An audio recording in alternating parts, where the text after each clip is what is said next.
Htp family, welcome to the Pro-Black Perspective on KWAZ Radio. You're listening to your host, Onitaset Kumat, founder, of course, of the African Blood Siblings, hopefully a future political leader with a political party. But until then, I'm here reading to you on Sunday African Warship. Sorry, we changed it to the, I have to change the name. It's uh, the weekly Warship, right? But here it goes. We're gonna read from Pan-African Wisdom, Onitaset Kumat. Really, this is like my favorite one. Like I said, you could download it for free on in the link in the description. Uh, I'm not gonna be on the Discord today because I'm gonna try to, you know, be in and out. I'm gonna try to do this quickly. But you already know, Dua Aman. You know what that means. Mimini Ankobia. Tulene Ma'at Tushile is fet. Makeru Tuendele. Makeru Tuendele. Dua Aman.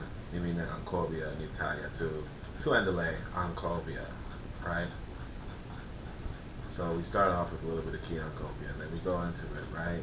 This is what it is right here. To be an African of good words, good works, good war, and good was, which is power, was among the highest qualities, right? This is just something that we have to understand about our past, that you have to be about good words, good works, good war, and good was, all right? Right now, you might have decent words, you might have decent works, you don't really have decent war, and you don't have decent was. We have to change that, and that's going to come through with our organization and our building of African nationhood. So right here, this is another one. Secession of hostilities is not an alliance. Our enemies know we are their perennial enemies, and this we must know too. One thing you have to realize with us as an African people is that if we are fighting another people, right, and they stop fighting, we stop fighting, right? If we say, look, we're gonna cool off on the hostilities, we're gonna cool off on the aggression, that's not an alliance. You understand? They know who their enemies are, right? You have to know who your enemies are, okay? And you have to understand the rules of engagement at the moment. And a lot of nations right now, you have a cessation of hostilities, and people confuse it as an alliance. No, you're just in a situation that you have to get yourself out of, but you have to be intelligent, strategic when you do that. Okay. Just the other day, in fact, I have this. There's this article about this. I didn't get to read it yet, but there's a political prisoner who was locked up for a long time, and then the state decided to do the state, and this is like in the U.S. They decided to lock him up again. Okay, they're starting to relock him, and they're doing is throwing around petitions. You already know where the power is in a nation if all you can do is petition, and somehow you think you're some sort of radicals. Come on. Anyway, they could not be freed without first freeing themselves and following the path to freedom. The reality is this: you can't free anybody. You can't free anybody in this world. If you want to be free, you have to free like anybody who wants to be free has to first free themselves. You know, uh, and follow the path to freedom. The path to freedom is not is oftentimes not where you are. You understand? You have to move a lot of times, and that's really like what it comes down to. It's going to be complicated. You're going to have to do some investigating for yourself. But if you're unwilling to investigate, right, you're never going to be free. And that opinion, that opinion that you may have, on what freedom is and what freedom entails, right, is inconsequential. To people who really want to be free. So let's say power negotiates with power, and this is really what it comes down to. The reason why nobody negotiates with you is because you don't have power. All right. The reason why nobody negotiates with you is because you do not have power. All right. Uh, let's keep going. Rush through. Let's say we showed proof that the way to freedom is war. We showed proof that the world rules on war. This is one of the most important things you have to understand, is that war is the way to freedom. Okay? War is the way to freedom. if you're not engaging in warfare, if you're engaging in some sort of petitions, some sort of boycott, some sort of march, some sort of demonstration, if any of that stuff is what you're doing, don't worry about it. Like I'm not impressed. Nobody should be impressed. Nobody with functional brain cells should be impressed, right? Because if you're trying to get freedom, right, the way to freedom is war. You understand? The world moves on war. You know, when you look at these revolutions, right? The Haiti revolution, right? What was that? A war. What was the Zulu Wars? What was that? The change the fate of Azania. That was war. Well, if you look outside of Africa, you look at the Russian Revolution, it was war. If you look at the Chinese Revolution, it was war. If you look at the American Revolution, it was war. If you look at the French Revolution, it was war. All the times, the world is moved by war. When you study, his story, history, right? When you study his story, you realize that 90% of it is a war. You understand? How the Americans get how these white people get America, except through the genocide of the Native Americans. How they even take us out of Africa, except for making us prisoners of war. You understand? War is the main catalyst for change and transformation. And if you want war, you want to have an army. If you want an army, you want to have a nation. All right. Let all Africans of every generation, until we are free to the last man, woman and child, sing, maroon, and build for self. You have to build for self. You have to maroon.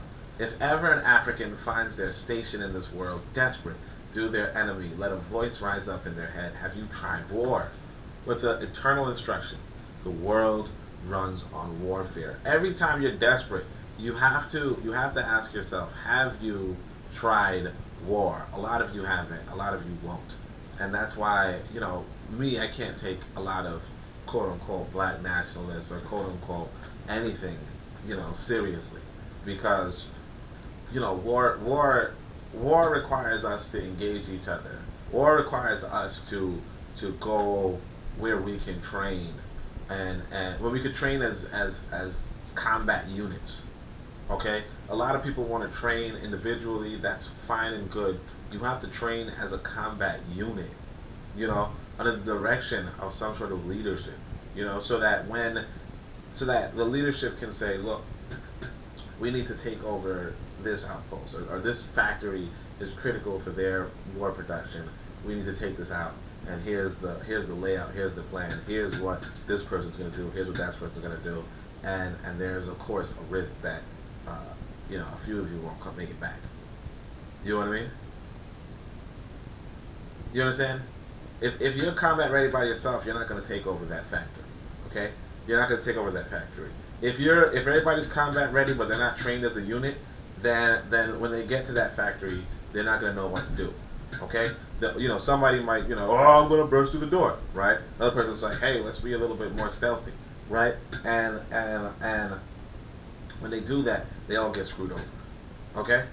But if you train as a combat unit, then whatever the plan is, right? The best thought out plan, you'd hope, is presented, and it's perfected, and then it's executed, and minimal casualties are taken, or even maximum effectiveness is the result. So you have to understand that even individual training is nice, but the combat units are the best. All right.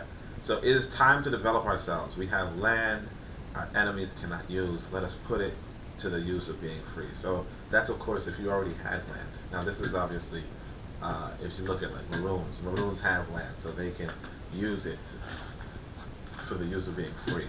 So we are engaged in a race war, though not simply a race war. For though black and white are in contest, black and black is another contest that will decide whether our people will be chained or gilded.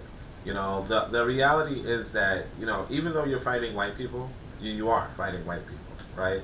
You're also going to have to fight some black people. All right? It's the Ancobia versus the Ascati. All right, it's as simple as that. You know, you're going to have Ascari who are going to present themselves uh, as they're going. You're going to recognize them as enemies, and you're going to have to fight them. And this is why you want leadership too, because the reality is that sometimes you're going to have somebody right next to you who you think is a Ascari. Uh, or even worse, sometimes you're going to have somebody right next to you who you think is Sankofa.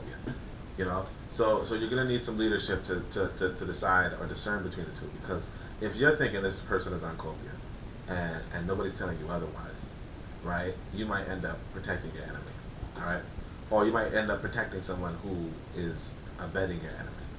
So let's go. I do not need names. I do not need you to study names. I need you to understand our circumstance. White men came from across the seas. They navigated oceans to come for us, make war, and gain prisoners. You know, I am emphasizing war a lot, but this is one of the most important things you have to understand, that white people, they traveled many distances, okay, to gain prisoners. Just like when they go to the Congo today, right? They travel thousands of miles, okay, or thousands of kilometers, right? And in order to get resources out of Africa, they don't want to leave. They don't plan on leaving empty-handed. You know, they invest how much money into extracting those resources. They don't want to abandon that investment. You know, that investment is giving them how much revenue. They're not looking to leave it. So you have to understand that they have a purpose in mind, and you have to fight against that. Okay, you have to fight against that, and it's not going to be easy for you. All right, it's not going to be easy for you, but you have to, because if you don't, then your people will be prisoners. You understand? Your people will be prisoners. These whites are Western Eurasians. They were slaves for 700 years at the hands of Central Eurasians, their bastards and Ascari. So white people know what it's like to be enslaved, and they're returning the favor to the African world, right? So let's see. As long as we know our story and their story, we will never be slaves. But if we will only know history, we are hopeless. So this is also important. You know, as long as you know our story, right, and their story, okay, you'll never be a slave. Okay, but if you only know his story, that is the story that he tells you. See, their story is the story that we tell of them, right? Our story is the story we tell of ourselves, right? His story is the story that he tells you. Okay, you're hopeless, and that's the thing. A lot of our people only know his story. All right, let's go. The white man is foreign to Africa, yet reliant upon African cooperation. You have to understand this. This is probably one of the most important things that you have to grasp. That the white man, though he's foreign, he relies upon African cooperation. Okay, he wants the Africans to. He wants African people. I mean, anywhere you go, you already know. Like there's this brother who was telling me that if the police are trying to drive through your neighborhood, right, black folk clear the path. Okay, if the police are trying to jump over your fence, black folk, saying, hey, you're welcome to do that. There's no delay. There's no impeding. White folk can do what they're doing because African people allow them to. You know, um, African people allow them to. Let's go. Ignorance and dependence are weaknesses for any man. Always can another exploit these. So as long as you're ignorant or dependent, you'll be weak. I mean, not that you will be weak, but those are weaknesses, and people can exploit them. People can exploit your ignorance or your dependence. So obviously, get knowledge and get independence, right? Our task is to bring down all of Eurasia or bring up all of Africa. You know, these are the two tasks ahead of you. Technically, I'm more about bringing up all of Africa, but I mean, bringing down all of Eurasia is another task that can be done. Right? Africa is in need of a powerful and competent nation, one which can unite even by force if necessary the varying peoples of the continent to the task of race war. So this is really this is like the summary of our activism. This is the summary of our activism, and that is that we have to come about with a powerful and competent nation. One which can unite, even by force if necessary, the varying peoples of the continent to the task of race war. We have to engage in race war and we're going to need a nation to accomplish that, to achieve that, and that's really what it comes down to. That this is what we need, and this is what we have to be working towards. But a lot of us are not working towards this, and that's really the problem. But race war is the most important war that we have to engage in, right? So the expansion of directed African militancy has no equal in the canon of pursuits. So we want African militancy right now. Like the question becomes, even if you claim yourself to be some sort of African nationalist or some sort of whatever, if you claim that, right, where are you controlling an African military? You understand? Because the thing is that when Africans when the when our continental brothers and sisters, or when continental Africans, or any group of Africans who executed the revolution, right? They had African militancy in their pocket. You understand? The only Africans who don't, the Africans who don't have militancy in their pocket, don't win. Never won. You understand? So you have to be in charge of an African military, to say the least. But we're going to continue. All right. So without unity, these sparks of creative genius among our own will be consumed by the collective ignorance. So without unity, these sparks of creative genius among our own will be consumed by the collective ignorance. You have to understand that, and this actually comes back to earlier this week. I think I put up a video of this young boy who, brilliant, I guess, right? Very smart, very intelligent. Let's say he's reading at, he's doing fractions at 2 years old or something, right? He's reading early, all that kind of stuff, right? So by the time he's 12, he wants to attend college, okay? He's already been taking college courses. He wants to attend college by the time he's 12, right? What college does he go to? He has to go to a Wazungu college because African people do not have a college suitable or ready for that kind of intelligence. So it's you have these sparks of creative genius that are going to be all over Africa, right? But if you have collective ignorance, then these sparks of genius will amount to nothing, Or, in the case of this young boy, he's going to go over to the enemy. They're going to go to the enemy. The thing that you have to build up, you have to build away from collective ignorance, or even you have to build away. Well, if you have unity, you can then have that university system, that school system, that educational system that says, you know what, even if the collective is ignorant, these sparks of genius, they can come among us. And that's what white folk do that same thing. They're going to keep black folk ignorant, but then there's some black folk that are going to be intelligent. They're going to say, look here.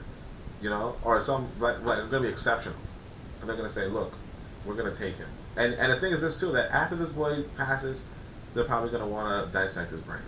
After this boy, or when this boy reaches adulthood, they're probably going to want to send a white woman with him, and then study their children.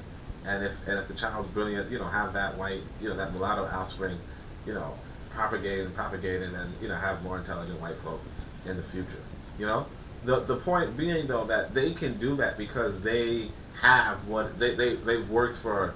Well, not worked, but you understand. They've created a system that keeps them on top, and that's something that we need to do. Have a system that keeps us on top.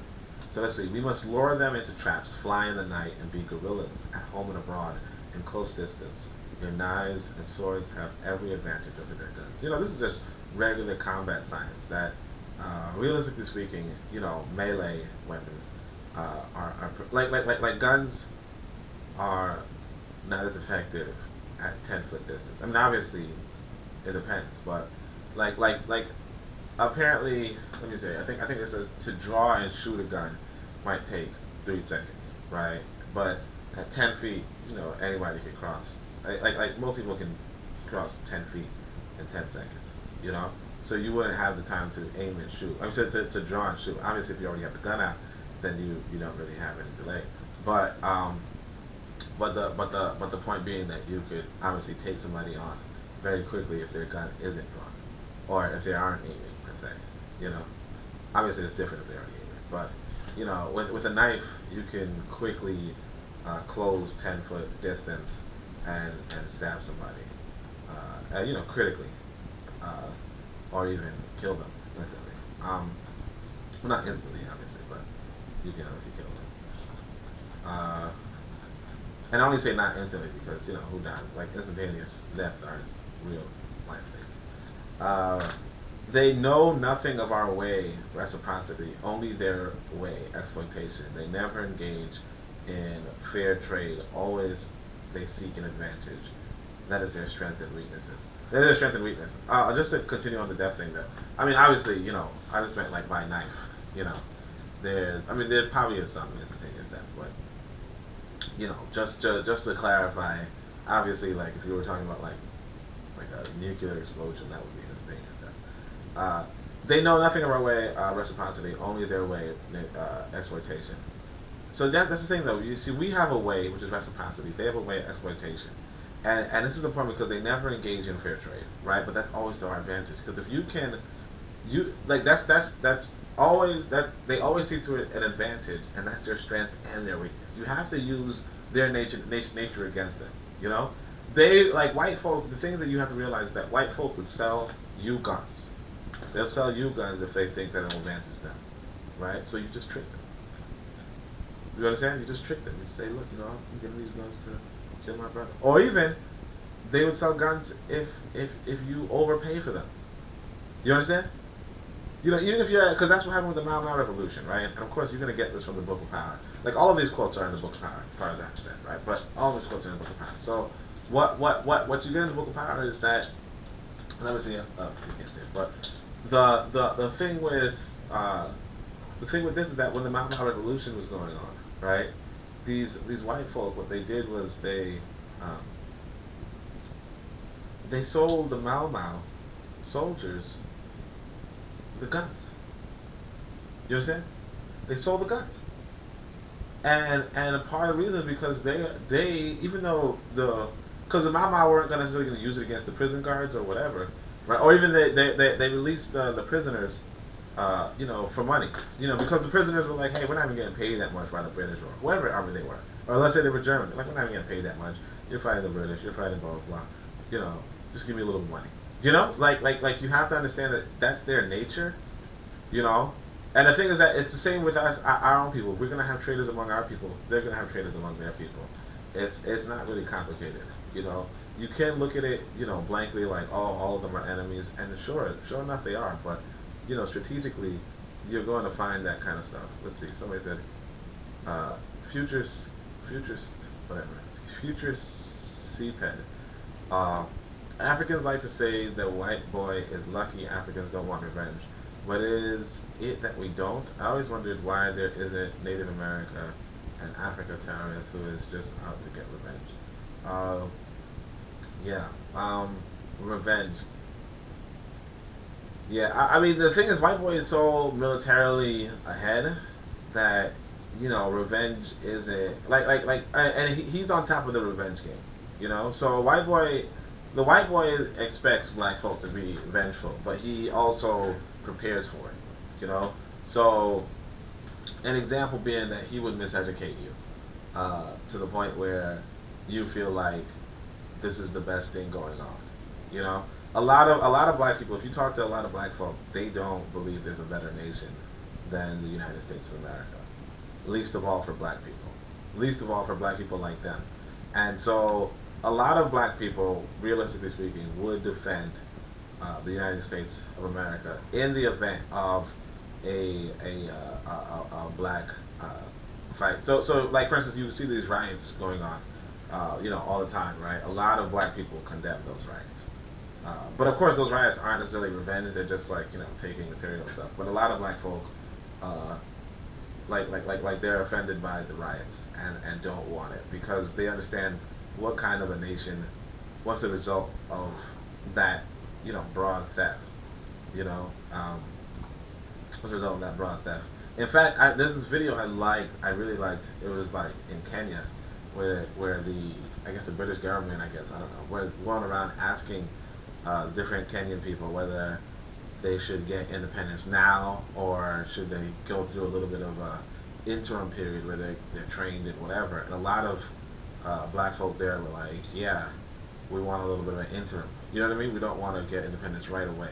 You know, the same with you know, like where there are black folk condemning the Mau Mau, definitely. You know, where there are black folk that condemned Malcolm X, definitely. You know, the point is that globally, you know, white folk, it's like what Dessalines said, that white folk really won us with the rhetoric. You know, like their rhetoric really won us over. Um, and like for what it's worth, you know, we have to have better rhetoric, but also we have to actually work towards. Uh, we have to not just have better rhetoric, but we have to actually have examples that present us as the better alternative. You know, because a lot of people like who say, "Hey, destroy America," blah blah blah, right? They don't convince anyone that they would in fact be a better leadership. You know, and that's like a problem already, because it's like nobody, no real, like, because it's Thomas Sankara, I think it was, or Amilcar Cabral, one of them, but they say that you know, people aren't fighting for the ideas in your head, but to gain material benefits. You know, so if you're not able to show that you can provide internet, you can provide grocery stores, you can provide uh, you know, like 6-figure income, you know what I mean, or at least high five, middle five, who knows, but you know, you can provide high income, you can provide technical jobs, you can provide, like, if you can't show that you can provide all of these, very few black folk, with the exception of the very idealistic or the very abused, would, you know, really take seriously your demands for the end of America. You know what I mean? They will fight you, because essentially you're asking them to you know, give up on a modern lifestyle that you otherwise can't provide. You know, because I remember a long time ago when I was like, you know, black nationalist, you know, on the streets of, well, not the streets like literally, but I was like, you know, talking to people about, let's organize, let's build our own nation, blah blah blah blah, or whatever. And the dude said, well, how do we get food? And I was like, we go to like we were in a partially independent African community, right? And he was like, how do we get food? I was like, well, you can go to the tree, you know, like, and get like you know, you get food like from the tree. And he was like, I'm gonna be picking fruits? Nah, forget it. You know, I'd rather go to the grocery store. And then for a second, I was just like, what? Like, what? Why would you not want to go to a tree? Right? You know, why would you not organic? But, like, realistically speaking, you know, that's why you have to learn from everybody you engage with. Because, you know, you'll see that that's actually a real legitimate concern. Like, why would I go to a freaking tree if I can go to the grocery store? You know, or if I want, like a lot of black people want a modern lifestyle. So you have to offer that, or you're not offering anything, right? That's why you can't expect the African American to really seriously join a revolution against America, because if you can't offer an alternative that's materially, I want to say, on par or even better, right? Then they're not interested in losing on materiality, if that's the only existence they know. All right, let's go. An alliance with a weaker party will always benefit the stronger. If we are even to ally with an Eurasian or even an African, they must be weaker than us. So this is like the science of alliances. That is that if you want to have a good alliance, you want to ally yourself with a weaker party. This is why you don't find Americans, like you as a African don't really ally with white folk, because they will, like, it's like if you see the protests going on in America, right? The white folk took over the protests easy, because they were stronger. You understand? And a lot of black folk, what they do is that they wake up and they're like, why are these BLM people here? And why are they doing whatever the BLM people are doing? You know, like these BLM people are in their neighborhood, but they're all like white folk, you know, who are like, hey, you know, fight the power, and, you know, screw this and blah blah blah. And, you know, a bunch of, like, you know, whatever the anarchic group is, you know, I don't really follow their media, but, you know, that's what it is. It's like you want to have a weaker party so that you can perfect the narrative, so that you can lead the way, and so that they don't turn against you. You understand? Because you're stronger than them anyway. So as long as we develop ourselves, Africa will be a liberated land, second to none. But it starts with us. It starts with our nation. We have to develop our own independent nations. That's it. If we don't do that, we don't get anything. Tell them of the ancient world and how blacks roamed it alone. Tell them what good we had accomplished, the stars we charted, the mathematics we devised, the architecture we directed, the art we created, the science we mastered, the innovations we invented. Tell them who we are. So this is the thing. White folk will not tell you this stuff because if they tell you these things, right? Or if we were to be elaborating on this, like the belief that we could do something better than whites would be implanted in us. But right now, a lot of black folk do not believe we can do stuff better than white. You understand? Because the way how they study history, or the way how they study, history, right, is that black folk have not accomplished anything. You understand? But cave dwelling. So even once I said go to the not cave dwelling, well, obviously we never went to caves, but you understand. Or like tree climbing or whatever, right? So when I said you can pick the fruit from the tree, that triggers in the black person, whoa, nah, I'm not into picking. Like I'm not a freaking I'm modernized, I'm westernized. You know what I'm saying? I'm the white man got a better system. I can go to the grocery store, I could slave and go to the grocery store. So yeah, you have to break down this stuff and like really break down this stuff. But you wanna. I think the challenge would be for us to connect these with what we can accomplish today. Because right now, like any of this stuff, like we don't have mathematics schools. We don't have. Even I was talking to my friend. She was saying she wanted a village, and she said, "What would I want to be?" And so, almost jokingly, I was like, "I'd like to be an astronomer." She goes, "Why would I need an astronomer in my village?" You know what I mean? Why would I need an astronomer with my village? Why would I need a mathematician? Why would I need an architect? Why would I need an architect? Why would I need an artist? Why would I need a scientist? This all sounds well and good until you recognize that there are black folk who want to be astronomers. There are black folk who want to be mathematicians, architects, artists, scientists, and if your alternative doesn't allow for them, then they're not going to necessarily struggle for it. Tell them of our dark skin, should they keep it. Tell them of the deep black, the color of asphalt, the purity of melatonin, the depth of obsidian, the richness of our black. Tell them that they will know. So this is actually pretty interesting. Like a lot of this is actually interesting too, because a lot of us are under the impression that all of our original skin was like the darkest complexion, and it might just be the equatorial skin. So but like if you were under the equator, if you were on the equator, then yes, your skin probably would be like that nice blue black, and it's obviously a beautiful blue black.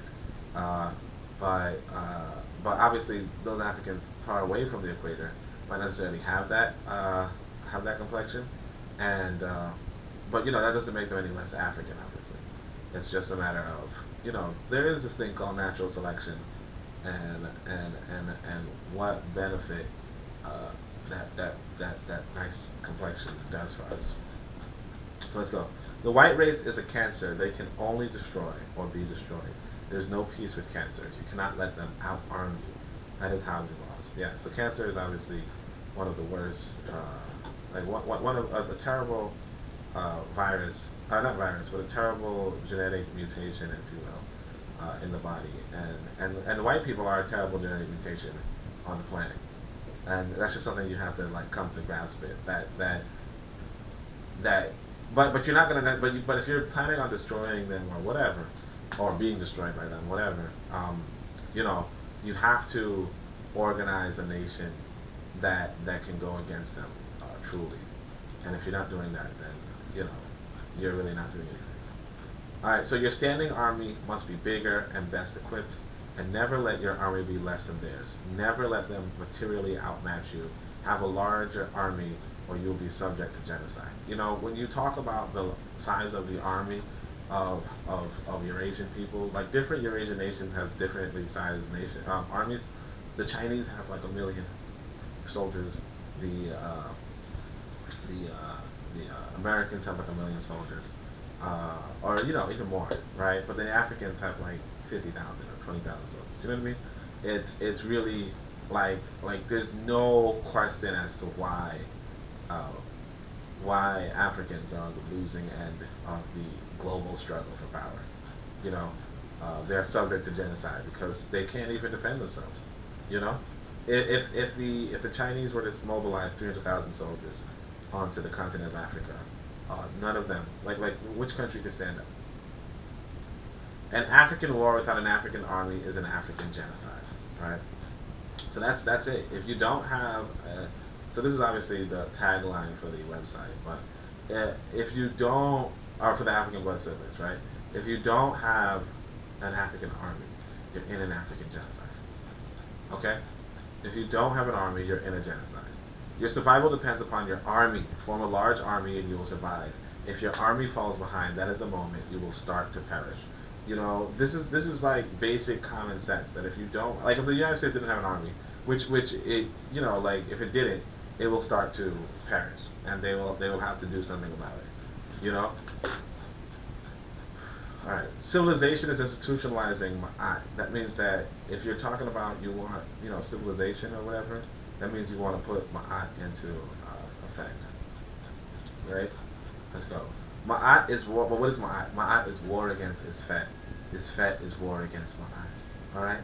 Ma'at is war against Isfet, and Isfet is war against ma'at. Their way is Isfet. Their way is war against us. So you're always going to be in war with Wazungu, even if he doesn't or she doesn't seem that way. And you have to understand that ma'at is more important than life. That's where the war comes in, right? You have to value ma'at and balance and reciprocity more than you value yourself. That's one of the things that we have to understand. And you are as good as your war. You are not good without war. If ma'at is threatened, that is what is meant by blameless, right? Without war. If ma'at is threatened, yeah, you're not good without war. If ma'at is threatened, that is what is meant by blameless, right? When you are only as good as your war, all right? If you don't have any soldiers, right? Don't even say you're a good African. If you're not a part of an African military, don't even say you're a good African. And that's the case. This is why I'm online speaking with you because I want you and myself too to be good Africans.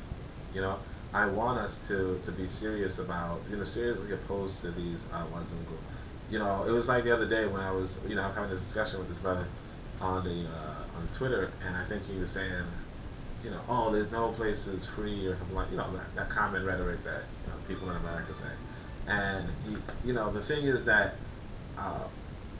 he's like, oh, the white man could always just take out the leader. It's like, yeah, look, the white man's engaged in war, you got to be engaged in war.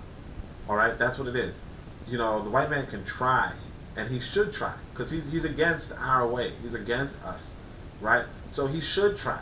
But you have to have your army, you have to have your military, you have to have your preparations to resist that attempt.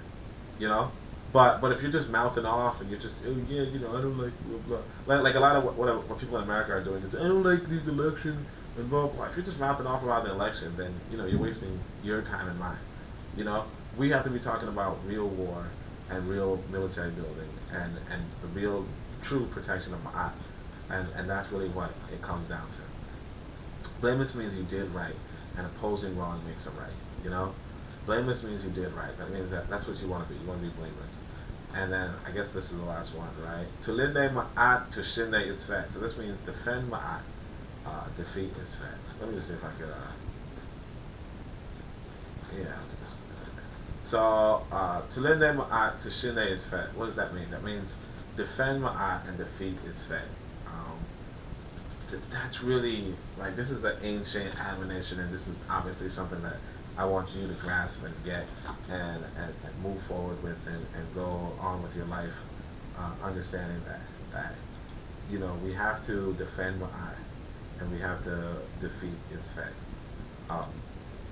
And of course, you have to come to a deeper understanding of Ma'at and Isfet. So here's what I would say to you. There is, now obviously you can get this book, it's an excellent book. A lot of this is in the Book of Power. I want to just bring it over to you.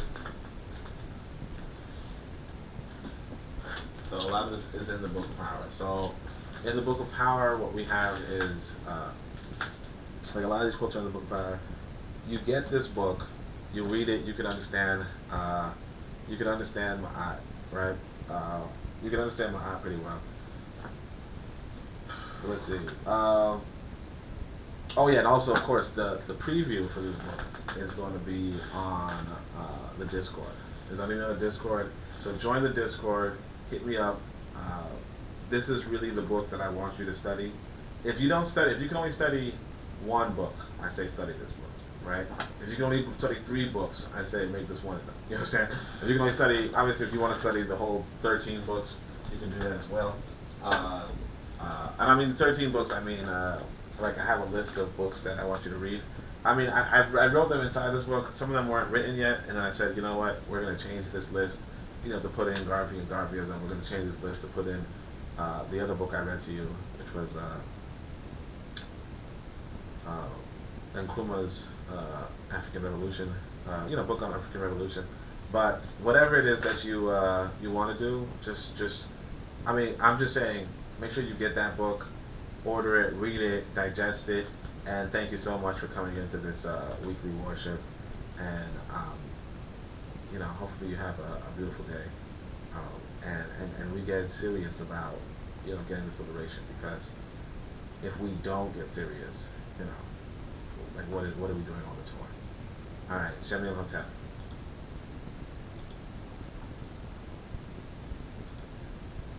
Lift every road.